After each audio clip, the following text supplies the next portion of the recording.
how to defend against black hat SEO. There's a lot of people in the SEO community talking about black hat strategies and a lot of sites being hit hard. Today, I've got no other than Brian Kato, who's speaking over in SEO Mastery Summit. He's got a full talk on this at Mad Singer's event, and I'm looking forward to listening to that. But I want to try and dig a little bit deep prior to this talk of what you're doing on stage. And first and foremost, for anyone that doesn't know who Brian Kato is, can you give a little bit of background very quickly about your kind of cybersecurity background and why you know about how to defend against black hat SEO? Yeah, so initially when I got into marketing, I was a full stack developer. Was doing a lot of online reputation management, so understanding like, hey, you can move things up, you can also move things down in the SERP. Not realizing that that's, that in and of itself is kind of SERP manipulation, right? But we just call it reputation. So over the years of being in SEO, I started to get more involved in the intersection between marketing and cyber, because what I was finding is that a lot of people, you could rank them, but they didn't have that foundation that someone could come along, trash their brand or trash their site. And it's great if you're ranking number one today, but if you're completely de-indexed and off the grid the next day, how well was that really optimized, or how well does that marketing channel work for you? So that's kind of how I got into it. That's cool. So, with regards to defending against the black hat strategies, what is there any specific black hat strategy you're seeing at present that's rife that people might not know about, and what do people need to look out for initially? So, what are the different strategies that are being used and what to look out for and identify before at least trying to defend it? Yeah, so the first thing that I want to just make very clear for people is that a lot of negative SEO, or a lot of the attacks that I get called in to take a look at, a lot of them are self-inflicted. They hired a less than desirable link builder. They had a crappy, link strategy. Their site, as you were mentioning, like, it's just not optimized. A lot of it tends to be self-sabotage. The instances in which I see true attacks happen, they tend to come through either a entity poisoning vector, so someone undermines who you are and your entire brand. They say it's something else, right? And it's that decoupling of your brand. In all honesty, the big thing that a lot of people don't understand is anything that you can do to move your business up in rankings can also be done to move a business down in rankings.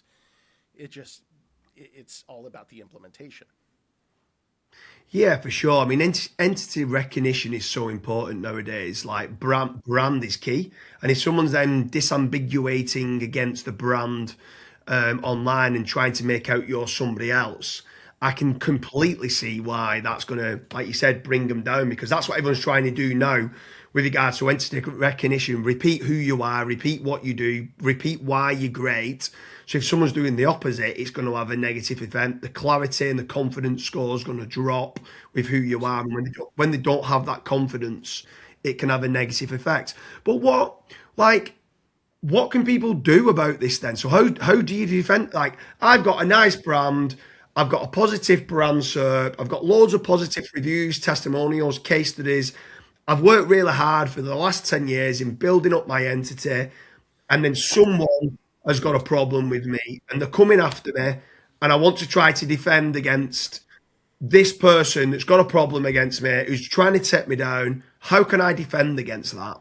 So I think the first thing that we typically recommend for people is understand what your baseline and what normal looks like. We've seen instances where people will, like, a true attack is going to be coordinated. It's going to be very calculated, and it's not something where I'm just going to throw a bunch of crappy links at something. Google, by and large, just disregards that. Now, that said, if you are attacking the entity, the knowledge panel, if you're looking at disambiguating or ambiguating, rather, the entity, those can all be attack vectors. The other thing that I tend to see is like with reviews, if you if someone goes out, leaves a false review bombing is a big thing right now. And then, canonical. That's actually another thing.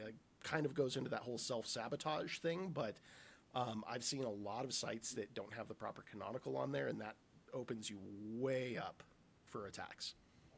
Yeah, for sure. I mean, we've had some horrible instances where people have been leaving one-star reviews on certain brands who what we're working on. And literally, they're reaching out to us on the contact form saying, I've left you these 31-star reviews. If you want us to change them to 5-star reviews, it's £50 each.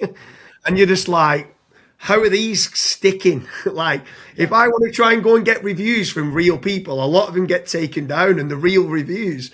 So how are these fake reviews sticking? And it sometimes feels like the Google or some of the others have got more emphasis on if you're leaving a 5-star, they automatically think it's fake. But some of these 1-stars they allow to stick, and it's like horrendous. But what can someone do on that? Is it just literally reaching out and just hopefully and praying that Google will decide that yes, it is a fake account and to take it down? Should you be trying to respond to the reviews, but then you kind of just respond and say this? We don't have your records on file. It's a fake review. Interestingly enough, on that one, that's actually the most common response I get from people is they're like, "We have no record of working with you." The reason that doesn't really work well is because maybe that's why they're not wanting to work with you. If I went into a coffee shop and you've got your branded logo shirt and you cut me off in the line, turn around, give me the finger, right? And why would I spend my money with you? That's 100% a 1-star review. And I can leave that because the terms around reviews are really loose. It's a genuine engagement with the business that constitutes as a review. And so if someone does leave you a 1-star review, I think that's kind of where Google looks at it and it's like, well, just saying that we don't have a record of you, it isn't going to do it enough. Usually how we recommend to do this is we'll frame it in a positive. We'll say, hey, clearly either we messed up or, we always find that genuine engagement and genuine reviews are better than just a star rating. Those are the ones that I tend to see stick, is it's just the star rating because there's nothing Google can go off of. You're not really violating terms. It's just a star rating. So usually what we do is we respond with something to the effect of, we always find it better when people leave us feedback or tell us what we did to deserve a 1-star rating, and then we'll go and report it. Yeah. That makes sense.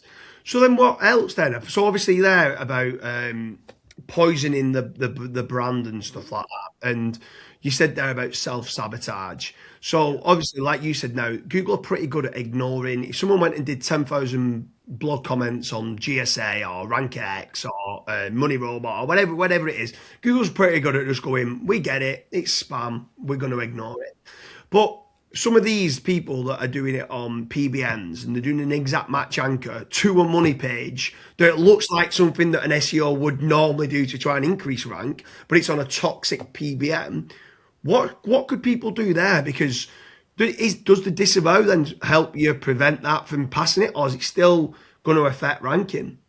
So I'll be completely honest. I have very, very rarely disavowed anything. I think that in my tenure as an SEO, I've disavowed maybe 3 or 4 times. It's not something I typically do. Usually what we do is we build better links, or we'll look at that topical relevance. We'll look at the actual semantics around, the link and the anchor, and we'll just build better links. Oftentimes, even though a link is de-indexed or ignored, it can still potentially pass a little bit of juice. So that's one of the things that we would look at. The one thing that we are very, very particular on is any kind of CSAM notifications, child exploitation. That's a no-go. Those things get disavowed immediately. Yeah. So anything that's buy guns online or anything to do with paedophilia and stuff like that, Exactly. like straight away. Yeah. What else then with regards to like? I don't want to go too deep on it because obviously you've got the full talk in Vietnam. But what is there anything else that we can talk about that doesn't give the game away for the Vietnam talk that you're doing that is defending black hat spam? So the one thing I would mention on that is that the worst negative SEO comes from within and comes from within Google. So we'll leave it at that. They'll have to see the full presentation for that. But some of the worst negative SEO that I've seen is actually when you weaponize the system that is supposed to help you against someone. Yeah. So I'm gonna close it at that.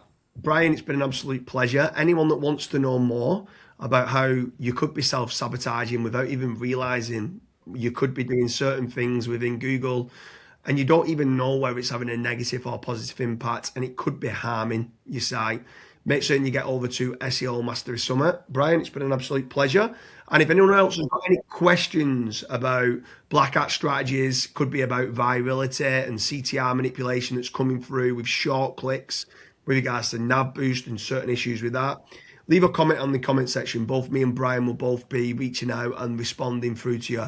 There is a lot of different black hat strategies at present, which annoys me because I think people should try and win on merits, but it's part of the game nowadays. Brian, obviously from his cybersecurity background, knows how to defend quite a lot of this. Brian, it's been a pleasure and I'll see you again soon. Sounds great. Thanks, James.